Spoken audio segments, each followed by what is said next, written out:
नमस्कार। आइए सुनिए मुंशी प्रेमचंद की लिखी लघु हास्य कहानी दारोगा जी।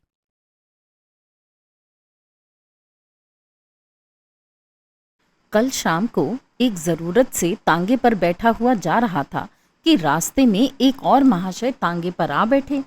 तांगे वाला उन्हें बैठाना तो न चाहता था, पर इनकार भी न कर सकता था। पुलिस के आदमी से झगड़ा कौन मोल ले। ये साहब किसी थाने के दारोगा थे। एक मुकदमे की पैरवी करने सदर आए थे। मेरी आदत है कि पुलिस वालों से बहुत कम बोलता हूँ। सच पूछिए तो मुझे उनकी सूरत से नफरत है।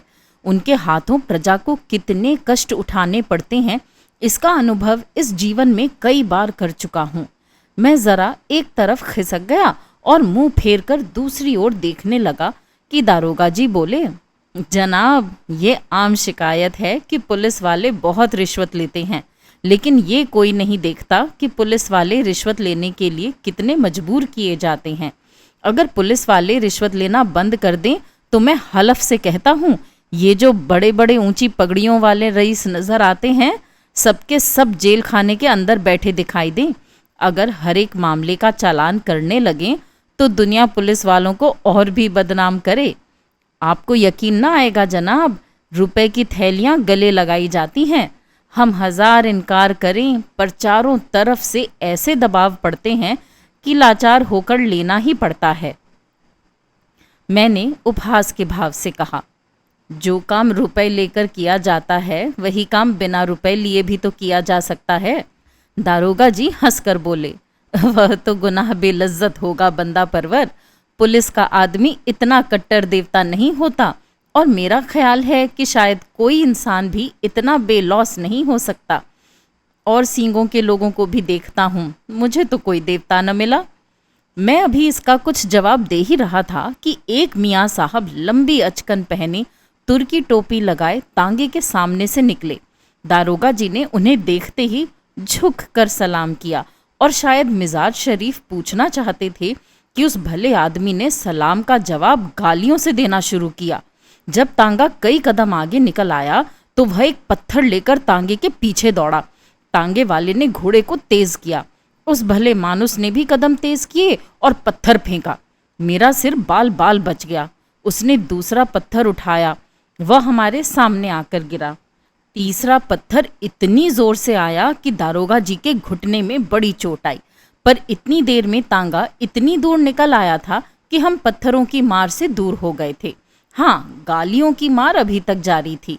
जब तक वह आदमी आंखों से ओझल न हो गया, हम उसे एक हाथ में पत्थर उठाए गालियां बकते हुए देखते रहे।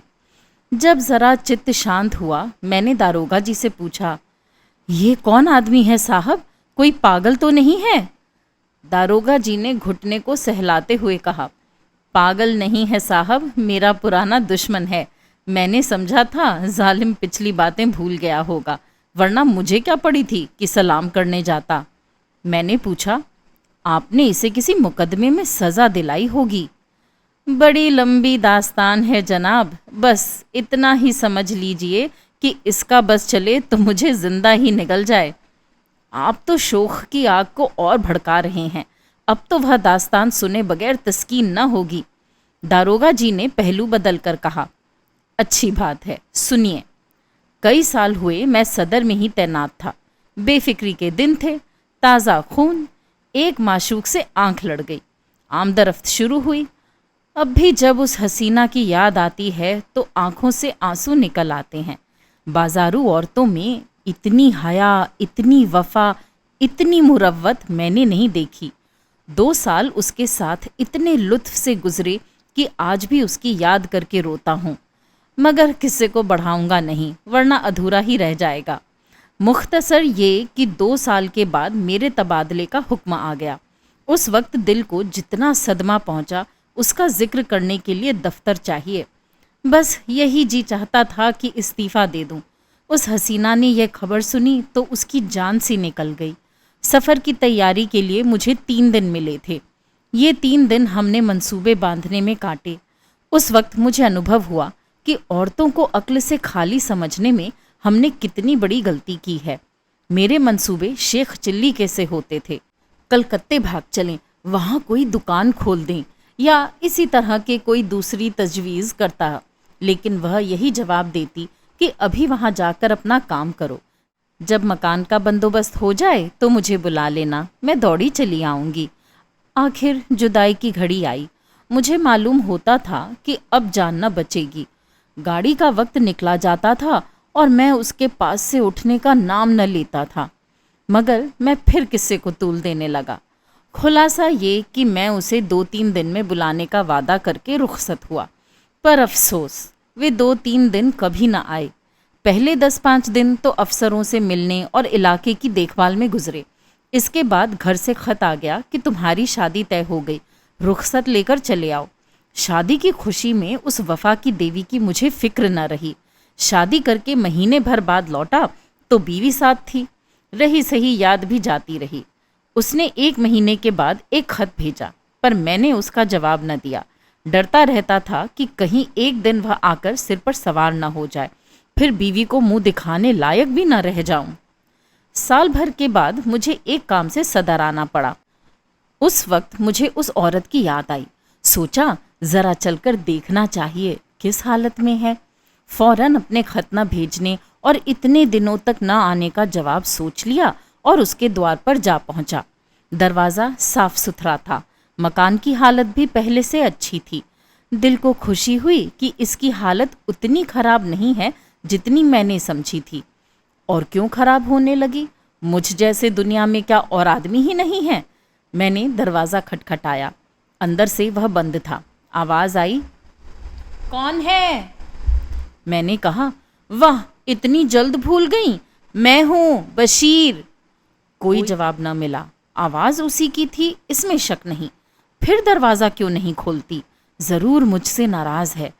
मैंने फिर किवाड़ खटखटाए और लगा अपनी मुसीबतों का किस्सा सुनाने। कोई 15 मिनट के बाद दरवाज़ा खुला। हसीना ने मुझे इशारे से अंदर बुलाया और चट किवाड़ बंद कर लिए। मैंने कहा, मैं तुमसे मुआफ़ी मांगने आया हूँ। यहाँ से जाकर मैं बड़ी मुश्किल में फंस गया। इलाका इतना ख़राब है कि दम मारने की मोहलत नहीं मिलती। हसीना ने मेरी तरफ न देखकर ज़मीन की तरफ ताकते हुए कहा, मुआफ़ी किस बात की? तुमसे मेरा निकाह तो हुआ न था। दिल कहीं और लग गया तो मेरी याद क्यों आती? मुझे तुमसे कोई शिकायत नहीं। जैसा और लोग करते हैं वैसा ही तुमने किया। यही क्या कम है कि इतने दिनों के बाद इधर आ तो गए। रहे तो खैरियत से? किसी तरह जिंदा हूँ। शायद जुदाई में घुलते घुलते ये तोंद निकल आई है। खुदा झूठ ना बुलवाए, तब से दूने हो गए। मैंने झेंपते हुए कहा, यह सारा बलगम का फिसाद है। भला मोटा मैं क्या होता? उधर का पानी निहायत बलगमी है। तुमने तो मेरी याद ही भुला दी। उसने अब की मेरी ओर तेज निगाहों से देखा और बोली, खत का जवाब तक न दिया, उल्टे मुझी को इल्ज़ाम देते हो। मैं तुम्हें शुरू से बेवफा समझती थी और तुम वैसे ही निकले। बीवी लाए और मुझे खत तक न लिखा। मैंने ताज्जुब से पूछा, तुम्हें कैसे मालूम हुआ कि मेरी शादी हो गई? उसने रुखाई से कहा, ये पूछकर क्या करोगे? झूठ तो नहीं कहती। बेवफा बहुत देखे, लेकिन तुम सबसे बढ़कर निकले। तुम्हारी आवाज़ सुनकर जी में तो आया कि धुतकार दूं, लेकिन ये सोचकर दरवाज़ा खोल दिया कि अपने दरवाजे पर किसी को क्या जलील करूं। मैंने कोट उतारकर खूंटी पर लटका दिया, जूते भी उतार डाले और चारपाई पर लेटकर बोला, लैली देखो, इतनी बेरहमी से ना पेश आओ। मैं तो अपनी खताओं को खुद तस्लीम करता हूँ और इसीलिए अब तुमसे मुआफ़ी मांगने आया हूँ। ज़रा अपने नाजुक हाथों से एक पान तो खिला दो। सच कहना, तुम्हें मेरी याद काहे को आती होगी? कोई और यार मिल गया होगा। लैली पानदान खोलकर पान बनाने लगी कि एकाएक किसी ने किवाड़ खटखटाए। मैंने घबरा कर पूछा, ये कौन शैतान आ पहुंचा? हसीना ने होठों पर उंगली रखते हुए कहा, ये मेरे शौहर हैं। तुम्हारी तरफ से जब निराश हो गई तो मैंने इनके साथ निकाह कर लिया। मैंने त्योरियां चढ़ाकर कहा, तो तुमने मुझसे पहले ही क्यों ना बता दिया? मैं उल्टे पांव लौट ना जाता। ये नौबत क्यों आती? न जाने कब की यह कसर निकाली। मुझे क्या मालूम कि ये इतने जल्द आ पहुंचेंगे। रोज तो पहर रात गए आते थे, फिर तुम इतनी दूर से आए थे, तुम्हारी कुछ खातिर भी तो करनी थी। ये अच्छी खातिर की। बताओ अब मैं जाऊं कहाँ? मेरी समझ में खुद कुछ नहीं आ रहा है। या अल्लाह, किस अजाब में फंसी। इतने में उन साहब ने दरवाज़ा खटखटाया। ऐसा मालूम होता था कि किवाड़ तोड़ डालेगा। हसीना के चेहरे पर एक रंग आता था, एक रंग जाता था। बेचारी खड़ी कांप रही थी। बस जबान से यही निकलता था, या अल्लाह रहम कर। बाहर से आवाज़ आई, अरे तुम क्या सरे शाम से सो गई? अभी तो 8 भी नहीं बजे, कहीं सांप तो नहीं सूंघ गया? अल्लाह जानता है, अब और देर की तो किवाड़ चिड़वा डालूंगा। मैंने गिड़गिड़ाकर कहा, खुदा के लिए मेरे छिपने की कोई जगह बताओ, पिछवाड़े कोई दरवाज़ा नहीं? ना, संडास तो है, सबसे पहले वह वहीं जाएंगे। अच्छा, वह सामने कोठरी कैसी है? हाँ है तो, लेकिन कहीं कोठरी खोलकर देखा तो? क्या बहुत डबल आदमी है? तुम जैसे 2 को बगल में दबा ले। तो खोल दो कोठरी, वह ज्यों ही अंदर आएगा मैं दरवाज़ा खोलकर निकल भागूंगा।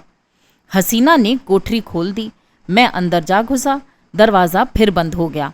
मुझे कोठरी में बंद करके हसीना ने जाकर सदर दरवाज़ा खोला और बोली, क्यों किवाड़ तोड़े डालते हो? आ तो रही हूँ। मैंने कोठरी के किवाड़ों के दराजों से देखा। आदमी क्या, पूरा देव था। अंदर आते ही बोला, तुम सरे शाम से सो गई थी? हाँ, ज़रा आंख लग गई थी।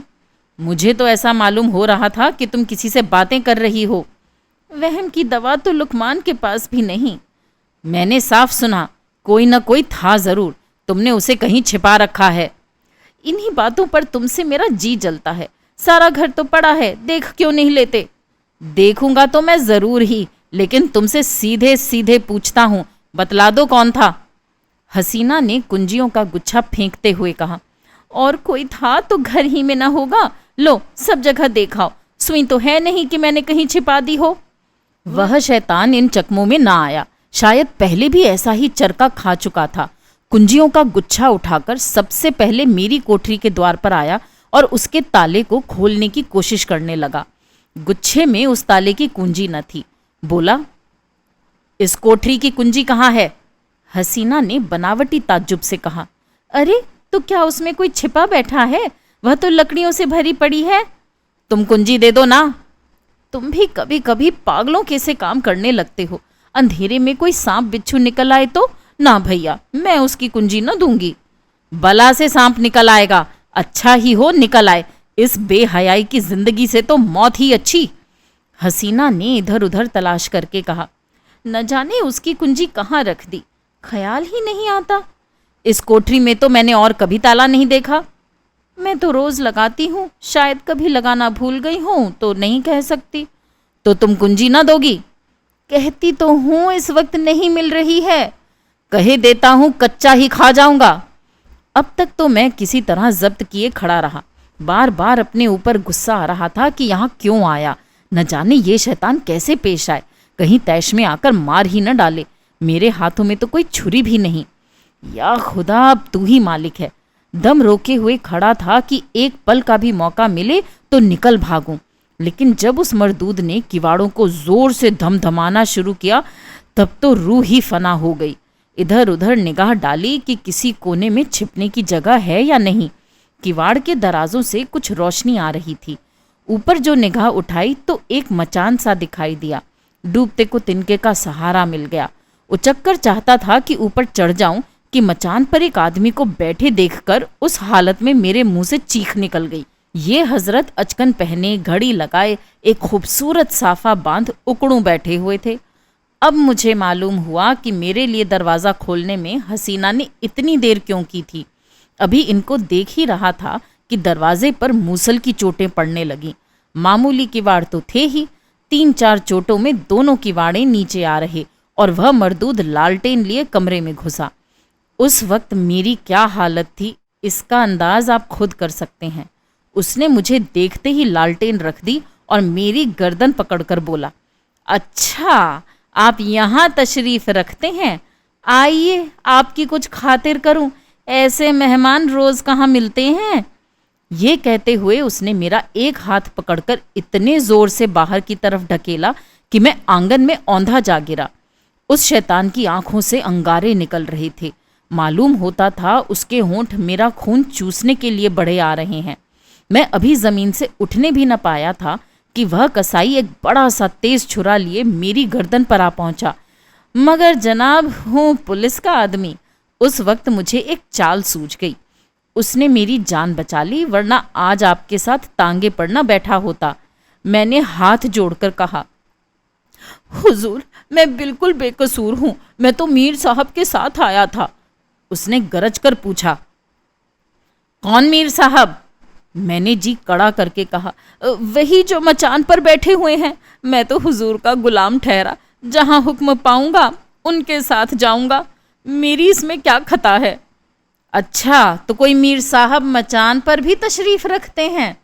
उसने मेरा हाथ पकड़ लिया और कोठरी में जाकर मचान पर देखा। वह हजरत सिमटे सिमटाए भीगी बिल्ली बने बैठे थे। चेहरा ऐसा पीला पड़ गया था, गोया बदन में जान ही नहीं। उसने उनका हाथ पकड़कर एक झटका दिया तो आप धम से नीचे आ रहे।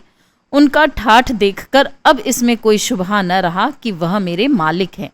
उनकी सूरत देखकर उस वक्त तरस के साथ हंसी आती थी। तू कौन है बे? जी मैं, ये आदमी झूठा है, ये मेरा नौकर नहीं है। तू यहाँ क्या करने आया था? मुझे यही बदमाश मेरी तरफ देखकर धोखा देकर लाया था। ये क्यों नहीं कहता कि मजे उड़ाने आया था? दूसरों पर इल्जाम रखकर अपनी जान बचाना चाहता है सुअर। ले, तू भी क्या समझेगा कि किसके पाले पड़ा था। ये कहकर उसने उसी तेज छुरे से उन साहब की नाक काट ली।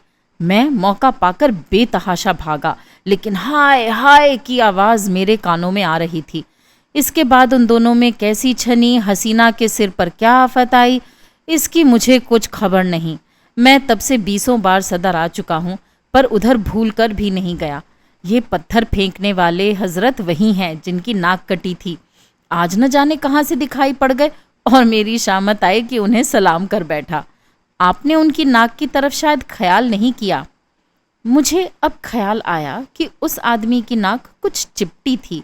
बोला, हाँ, नाक कुछ चिपटी तो थी, मगर आपने उस गरीब को बुरा चरका दिया।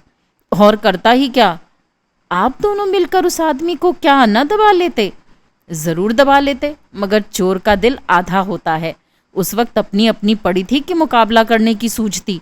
कहीं उस रमझल्ले में धर लिया जाता तो आबरू अलग जाती और नौकरी से अलग हाथ धोता। मगर अब इस आदमी से होशियार रहना पड़ेगा।